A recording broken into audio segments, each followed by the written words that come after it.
કેમ છો ખેડૂત ભાઈઓ? 2 મિનિટ સ્ક્રોલ નહીં કરો, 2 મિનિટ સાંભળી લઉં.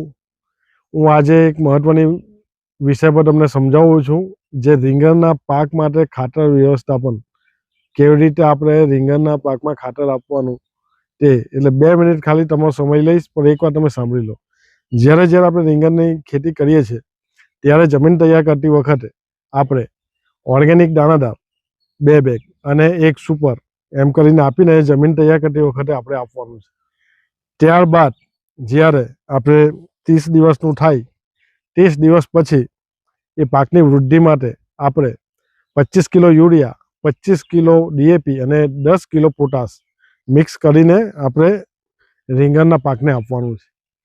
આટલું આપ્યા પછી એને જ્યારે ફળ આવવાની તૈયારી હોય ત્યારે કયો ડોઝ આપવાનો તે બી હું તમને જણાવું છું. ચાલુ રાખજો, ચેનલ જોતા રહેજો. આ ફર તમે જોઈ શકો છો, સાથે એમાં જે કેસરી ફોર્સ વાપર્યું છે, તો આ કેસરી ફોર્સની બેગ તમે તમારી નજીકની મંડળીઓમાં ગઈને તપાસ કરજો મિત્રો. ખૂબ સારું રિઝલ્ટ છે. આ વાપરવા જેવી પ્રોડક્ટ છે. આ તમે જોઈ શકો છો.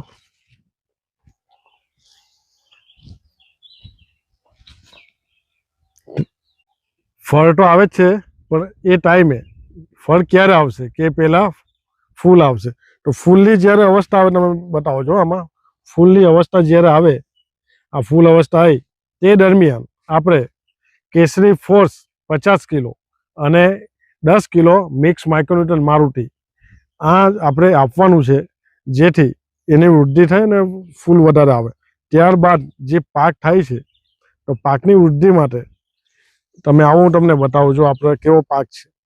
તેમના માટે પાકની વૃદ્ધિ માટે આપણે 10 કિલો યુરિયા અને 10 કિલો પોટાશ જોડે આપવાનું છે. ત્યારબાદ એ 15 દિવસના ગાળે, 15 થી 20 દિવસના ગાળે આપણે આપવાનું છે. જેટલી વાર આપણે પાક લઈએ છીએ તો ઉત્પાદન પણ વધશે. અને તમે જોઈ શકો છો, આ જો એમની સાઈઝ,